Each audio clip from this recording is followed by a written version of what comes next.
I was 26 when the world tilted under my feet. The day was sharp with February cold, the kind of New York cold that bites your bones even when you wear two coats. I walked into the law office with a knot in my stomach, unsure why I'd even been summoned. The room they led us into was windowless, dimly lit by a brass lamp on the conference table. Everything smelled faintly of paper and lemon polish. My parents were already seated when I arrived. My mother, Margaret, sat straight-backed, her arms folded tight across her chest, her lips pursed as though she were waiting to correct someone. My father, Richard, looked restless. His eyes darted to the clock on the wall, checking the time as if every second spent in this place cost him something. And then there was my sister, Jennifer, golden-haired, perfectly composed, her smile practiced as always. She looked like she had dressed for a magazine cover, not a family reckoning. I slid into the chair beside her, trying not to let my nerves show. A file sat on the table, thick and ominous. The family lawyer, Mr. Dunham, cleared his throat and adjusted his glasses. His face was unreadable, a mask carved by years of managing other people's grief and greed. "We'll begin with the reading of Richard and Margaret's will," he said, his voice smooth but detached, like an announcer reading the morning news. He unfolded a sheet of paper and began. "To our daughter, Jennifer." And here, he paused, the words hanging in the stale air. "We leave $32 million. Jennifer didn't even blink. She tilted her chin upward, as if this was her rightful crown. My father gave her a thin smile, and my mother actually nodded, satisfied, as though she had rehearsed this moment in her head. Then Mr. Dunham's eyes shifted to me. His tone didn't soften. "To our daughter, Emma, we leave." Another pause. My hands tightened on the arm of my chair. "Our encouragement to go make your own." The words struck like a slap. Not even a token gift, not even a gesture of fairness. Just rejection, dressed in polite cruelty. My heart thudded. I felt the blood rush to my face, and for a moment I couldn't breathe. My mother's eyes were on me, cold and deliberate, like she had waited years to deliver this final dismissal.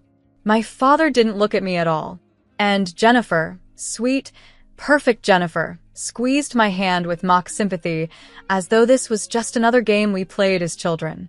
I pulled my hand away. I thought of our childhood home in Connecticut, the white house with the red door and the sprawling yard where we once chased each other barefoot through the grass. For Jennifer, that house was her kingdom. For me, it was never home.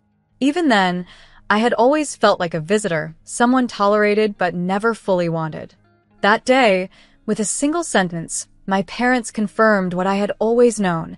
I was never theirs the way Jennifer was. The silence that followed felt heavy, suffocating. I wanted to stand and walk out right then, to spare myself the humiliation.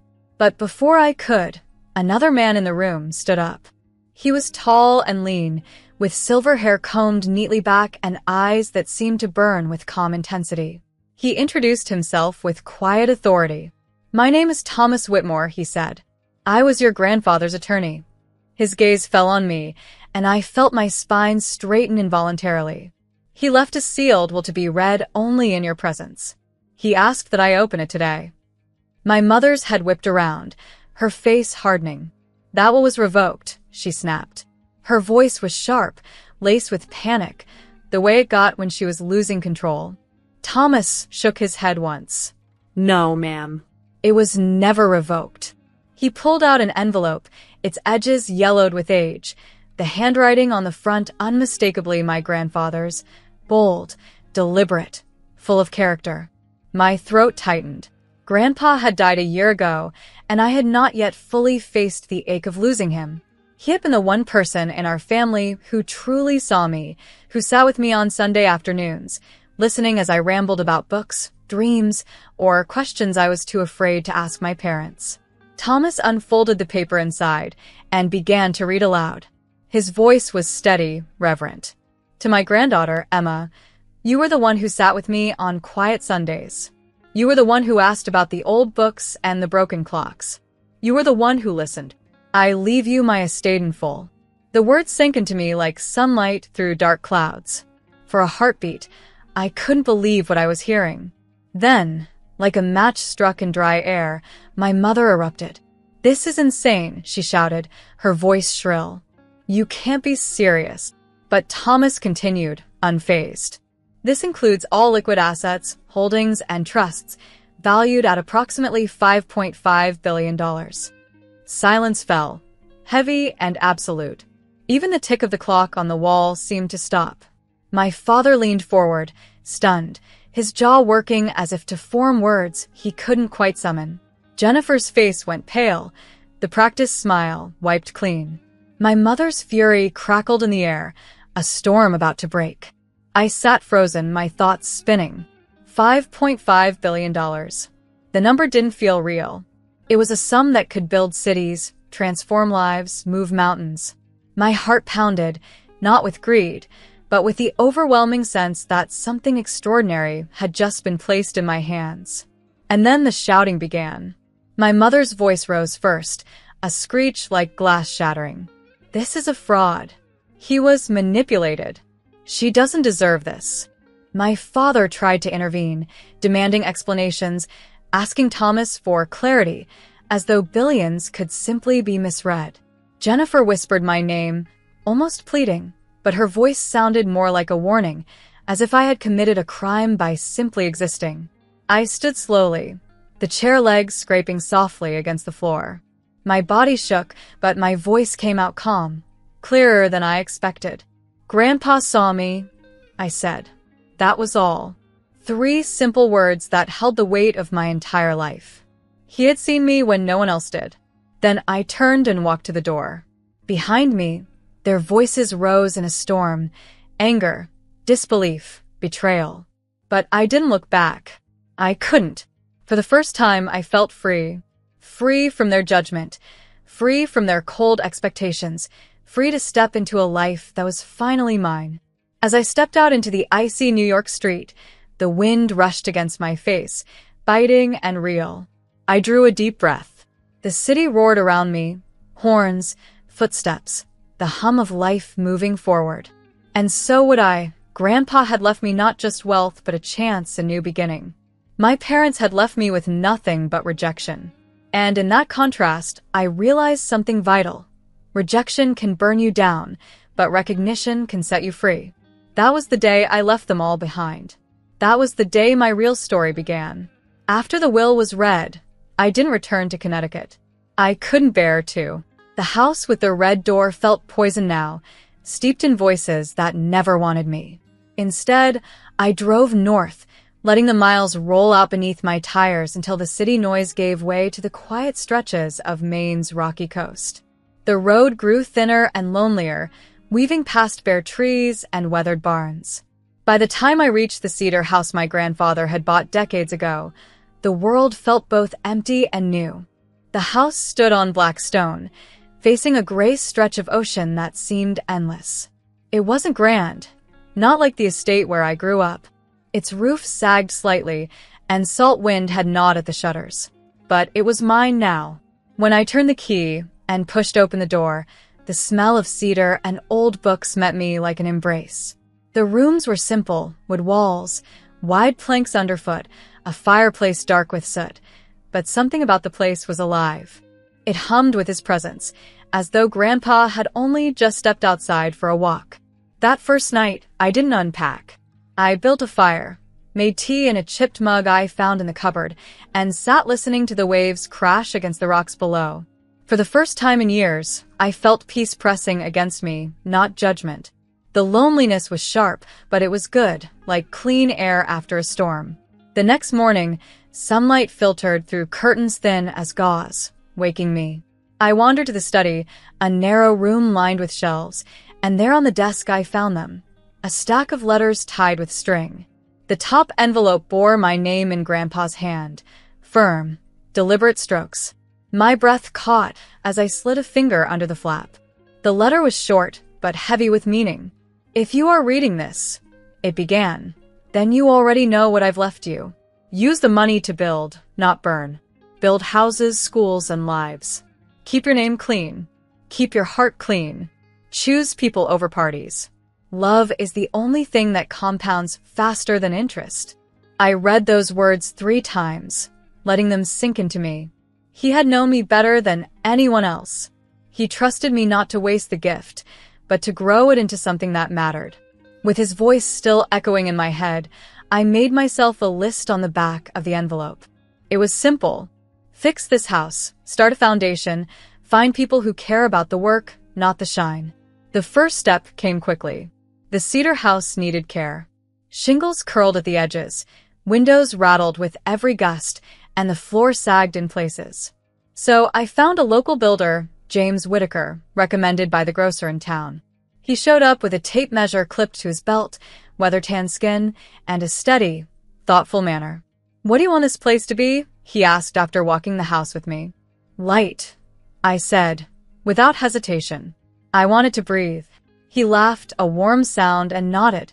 "We can do light." Together we stripped away the heavy drapes and opened the walls where we could. We kept the cedar bones but added wide windows facing the sea. I asked for a long oak table in the main room, sturdy enough to hold both books and conversations. James built shelves for Grandpa's old novels and journals, and we left the fireplace as it was, blackened but strong. I named the house Sea Lantern, because at night, with the lamps glowing and the windows wide, it looked like a beacon against the dark Atlantic. The winter settled in quickly. Snow piled against the rocks, the sky turned silver, and the waves grew fierce. Yet inside, wrapped in thick socks and sweaters, I felt warmth I had never known in Connecticut. That house had been perfect, polished, but cold. This one was imperfect, worn, and deeply alive. Every creak of its floorboards seemed to whisper, "You belong here."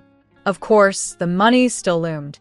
At night, I would open the bank accounts online, staring at numbers that didn't seem real. $5,500,000,000. Commas lined up like beads, stretching across the screen. It scared me. I could see how easily someone could drown in it, how money that vast could devour a life instead of expand it. So I set rules. If I didn't, I knew I would lose myself. First, I decided on a salary for myself, $120,000 a year. More than comfortable, but not enough to forget what things cost in a grocery aisle. Then I made commitments. I transferred £100 million into a fund in London to support arts programs across Europe, a nod to Grandpa's love of music and literature. I placed $500 million into a green building trust for America, earmarked for small-town libraries, health clinics, and sustainable energy projects. The rest I left invested, untouched, like a reservoir I could draw from carefully, intentionally. When I told James about my plan one evening as we checked the new windows, he nodded. "Anchor before you sail," he said, his voice low and sure. "Exactly," I replied. And I meant it. The townspeople began to notice me, though most didn't know my story. At the cafe, a woman named Ruth asked if I was the one fixing up the old Whitmore place. When I said yes, her eyes softened. "That house always had good bones," she said. "It's nice to see it lived in again." Her words felt like a blessing. Weeks turned into months, and slowly the house became mine in truth. I stacked Grandpa's books on the shelves, ran my fingers over the spines, and thought of the evenings we had spent reading side by side. I kept his clock, though it was forever stuck at 4:17, on the mantel above the fireplace. Every night, I lit the lamps, and the sea outside glowed in the reflection of the windows. Sometimes I wondered what my parents were saying about me back in Connecticut, or how Jennifer was spending her inheritance. But the thought no longer carried the sting it once did. Their world felt far away now, like a closed chapter. Here, in this cedar house on the rocks, I had a different story to tell, one built on choice, not resentment. And so, in the quiet of winter, with snow pressing against the walls and the Atlantic breathing its steady rhythm, I found the beginning of my new life. Not in the numbers on a screen, not in the rejection my parents gave me, but in the wood, the stone, the sea, and the light I chose to let in. New York pulled me back, not with pain, but with purpose. For weeks in Maine, I had built the Sea Lantern into a refuge, a place of grounding. But I knew that wealth, if left idle, becomes a stagnant pool. It needed movement, structure, and direction. So I packed my notebooks, said goodbye to the ocean for a while, and returned to the city where I had once felt small. This time I walked into it with a sense of claim. I found a small office near Bryant Park, tucked between a publishing house and a bakery that smelled of warm bread every morning. The space wasn't much, bare walls, scuffed floors, and windows that looked out at another building's bricks, but to me, it was fertile ground. On the frosted glass door, I had one phrase etched: the Lantern Trust. Simple, clean, and true to the name I had given the house that saved me. I needed a team, not polished resumes or glamorous names, but people with heart and backbone. The first was Amy Ross. She was 32, sharp-eyed, and had walked away from a lucrative career at a major bank. I wanted to matter more than a quarterly bonus, she told me the day we met at a coffee shop.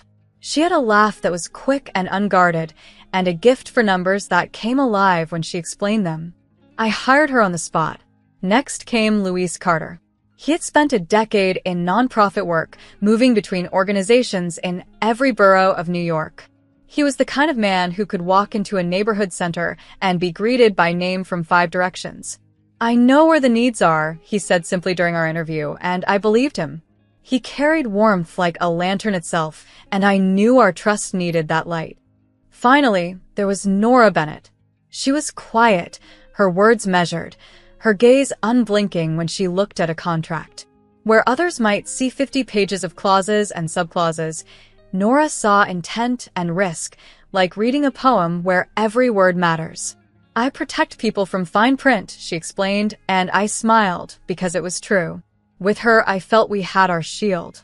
Together, the 4 of us set out to choose our first projects. I didn't want symbolic gestures. I wanted tangible work. So we focused on places where need was clear and impact measurable.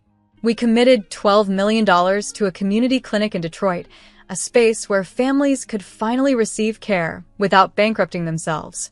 We sent $6,500,000 to New Orleans to rebuild a school library gutted by years of neglect and storm damage. Across the Atlantic, we placed £8 million into music centers in Manchester and Glasgow, letting young people touch instruments they'd only dreamed of. And in Cleveland, we pledged $25 million to transform an abandoned factory into a clean energy lab, a place where innovation could breathe life back into a city's lungs. Our office stayed plain.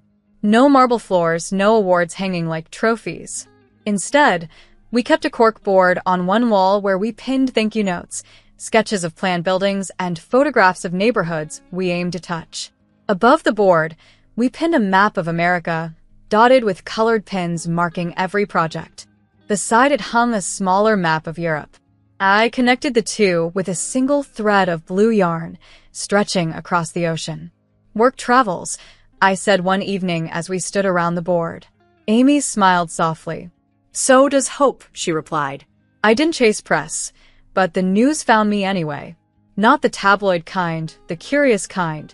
A reporter named Andrew Hayes reached out politely, asking if I would sit down with him. He didn't want a staged interview in an office. He suggested a diner in Brooklyn instead. Something about that felt honest, so I agreed.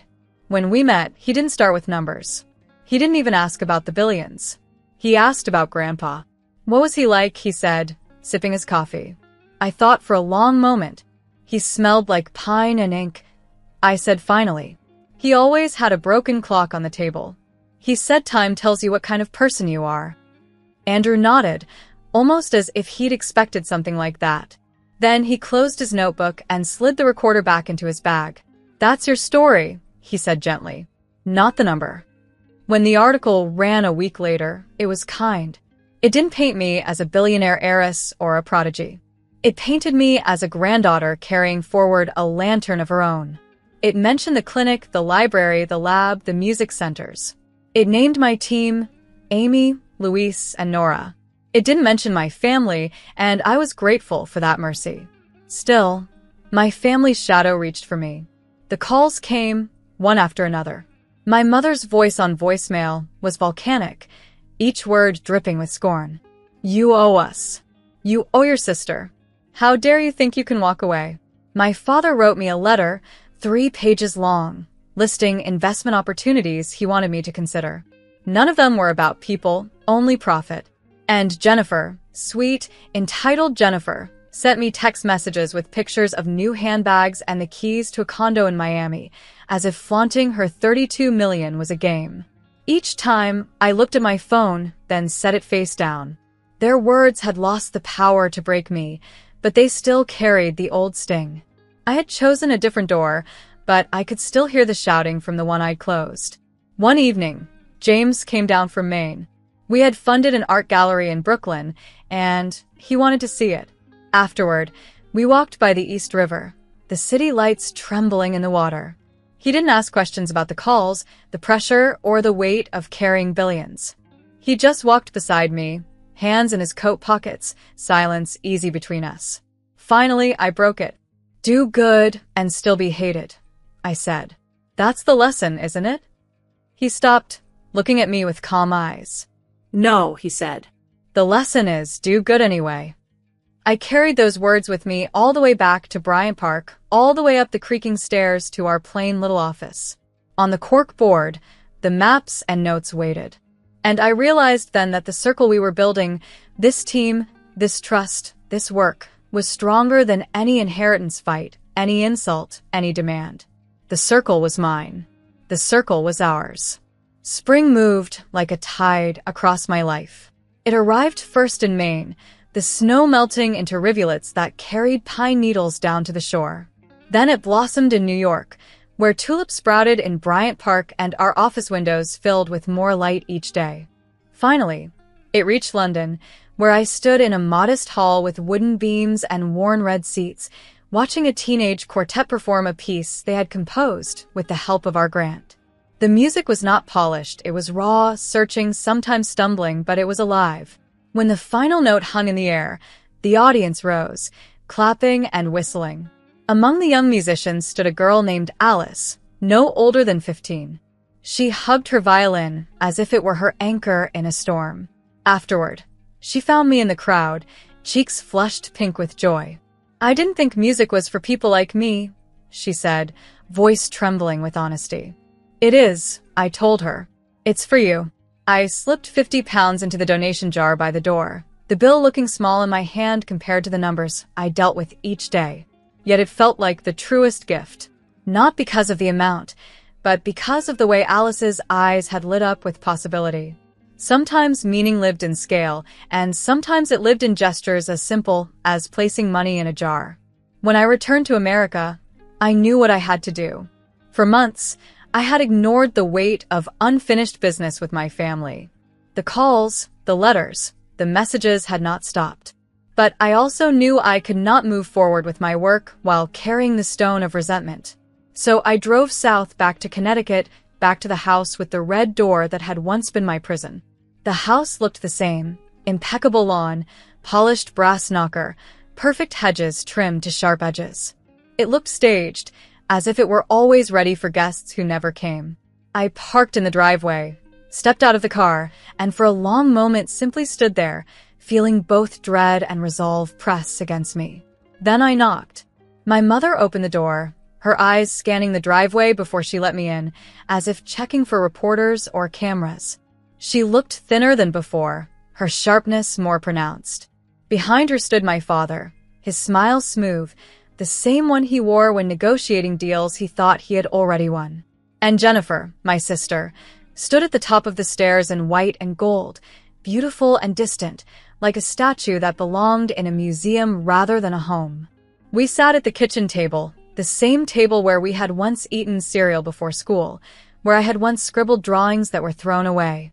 I set a single envelope on the polished wood. My hands were steady. I am not here to fix the past, I said. My voice didn't shake, though my heart hammered.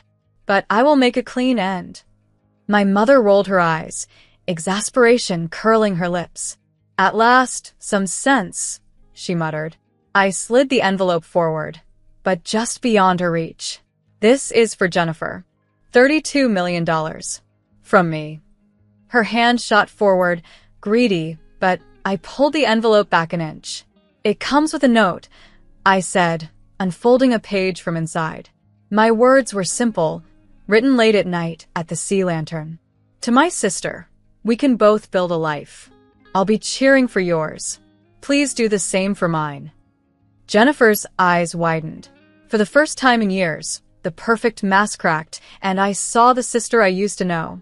The girl who ran barefoot in the yard, who whispered secrets to me under blankets, who laughed until we couldn't breathe. The gold and marble of her exterior softened. She whispered my name, barely audible. Emma. It was enough. More than enough. My mother's mouth opened, ready to erupt, but I raised my hand. There's nothing else, I said firmly. No more asks. No more calls. I am leaving now. Please don't follow me. I placed the envelope directly into Jennifer's hands, not my mother's. Then I stood, pushed back the chair, and walked through the red door. The air outside was clear, almost celebratory, as though the world had been washed by rain. I drove north with the windows down, letting the wind whip through my hair. The trees lining the highway seemed brighter, greener, their leaves trembling with new life. For the first time in months, I felt no weight on my chest. My parents' voices faded behind me like a radio station out of range. Ahead of me was the road, wide and unwritten. When I reached the sea lantern, dusk was falling. The porch light flicked on automatically, just as James had wired it, a quiet welcome home. I stepped inside, kicked off my shoes, and sat at the long oak table. The house smelled of cedar and sea air, grounding me. I pulled out a stack of stationery and began to write letters. One to Amy, thanking her for keeping our accounts sharp and honest. One to Luis, for reminding me every day that people come before profit. One to Nora, for protecting our trust with fierce precision. One to Andrew, the reporter who told my story with gentleness. One to Alice, the violinist, urging her to keep playing, no matter the noise of the world. And more, to the clinic in Detroit, the lab in Cleveland, the library in New Orleans, the music centers in Manchester and Glasgow. Last, I wrote one to myself. I left it in the desk drawer, alongside Grandpa's original letter. It read, I did not make my own money. I made my own meaning. That is enough. I placed my pen down, turned off the lamp, and sat for a moment in the soft dark. Outside, the tide pulled back, then rolled in again, steady and sure. The house creaked, settling, alive with memory and promise. The sea sang against the rocks, and the lantern light glowed through the windows into the night. When I finally lay down to sleep, I did so without fear. Without the weight of rejection, without the burden of proving my worth to people who never wanted to see it. For the first time in my life, I slept in a life that was mine alone, in America with the light on.